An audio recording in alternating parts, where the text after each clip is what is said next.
Bismillahirrahmanirrahim. Assalamualaikum warahmatullahi wabarakatuh. Sebelumnya, perkenalkan nama saya Ahmad Faiz Marsuk dari Prodi Ekonomi Syariah kelompok 2 semester 7. Di sini saya akan sedikit menjelaskan apa sih sebenarnya itu pasar modal, mulai dari fungsi pasar modal, instrumen pasar modal, manfaat pasar modal, dan lain-lain. Sebelum melangkah lebih jauh, tentunya apa sih sebenarnya itu pasar modal? Pasar modal merupakan sebuah sistem yang memfasilitasi perdagangan instrumen keuangan seperti saham, obligasi, dan komoditas. Di pasar modal, investor dapat membeli dan menjual instrumen keuangan ini. Pasar modal memegang peranan penting dalam sektor keuangan yang ada di Indonesia. Yang pertama itu, selanjutnya manfaat dari fungsi dari pasar modal. Yang pertama itu pemerataan pendapatan. Pasar modal dikatakan sebagai sarana pemerataan pendapatan. Pasalnya, dalam jangka waktu tertentu, saham-saham yang dibeli akan membagikan dividen kepada para investornya. Kedua, meningkatkan kapasitas produksi.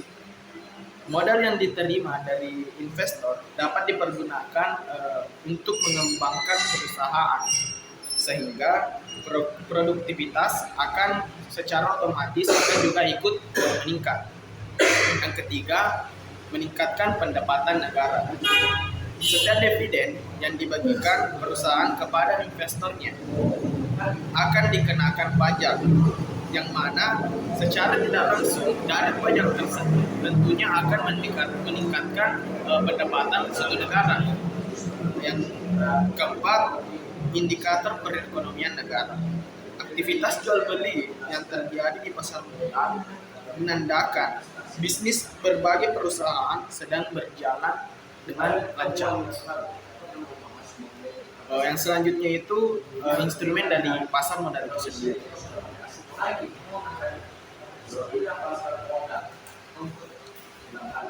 Instrumen pasar modal adalah beragam jenis aset keuangan yang diperdagangkan yang di pasar modal.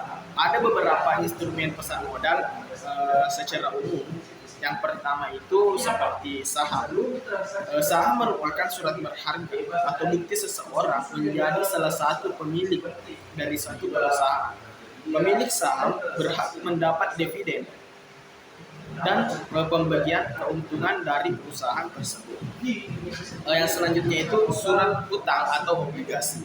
Pemilik surat utang punya hak untuk memperoleh bunga dan pelunasan utang pada jangka waktu yang telah ditentukan. Yang selanjutnya itu reksadana. Reksadana dikenal sebagai wadah pengumpulan serta pengelolaan dana beberapa investor.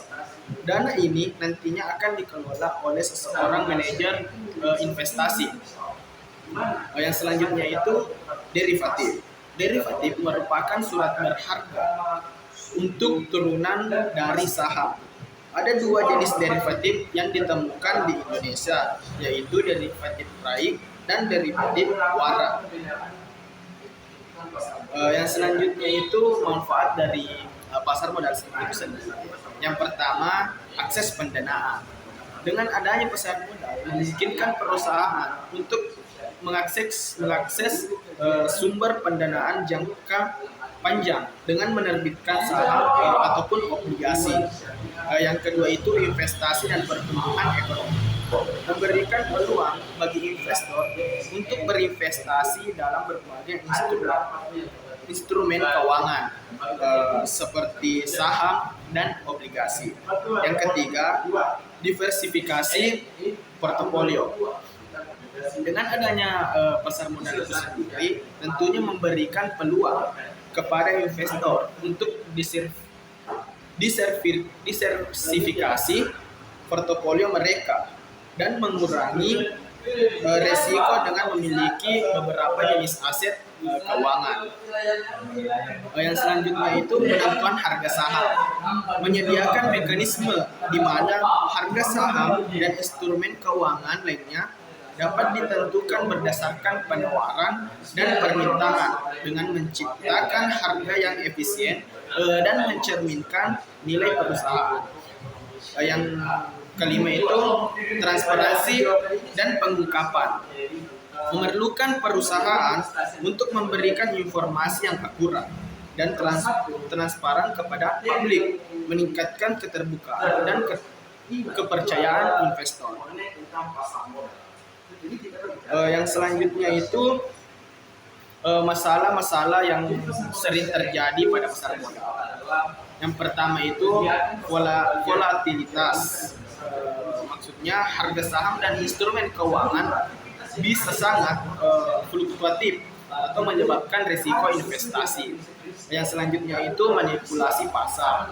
Upaya untuk memanipulasi harga saham atau pasar dengan secara ilegal. Yang keempat itu resiko likuiditas. Ketika tidak ada cukup pembeli atau penjual untuk instrumen keuangan tertentu.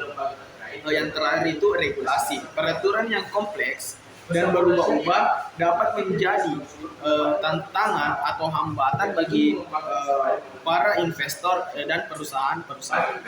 Mungkin itu saja yang dapat saya sampaikan mengenai pasar modal itu sendiri. Lebih dan kurangnya mohon dimaafkan. Assalamualaikum warahmatullahi wabarakatuh.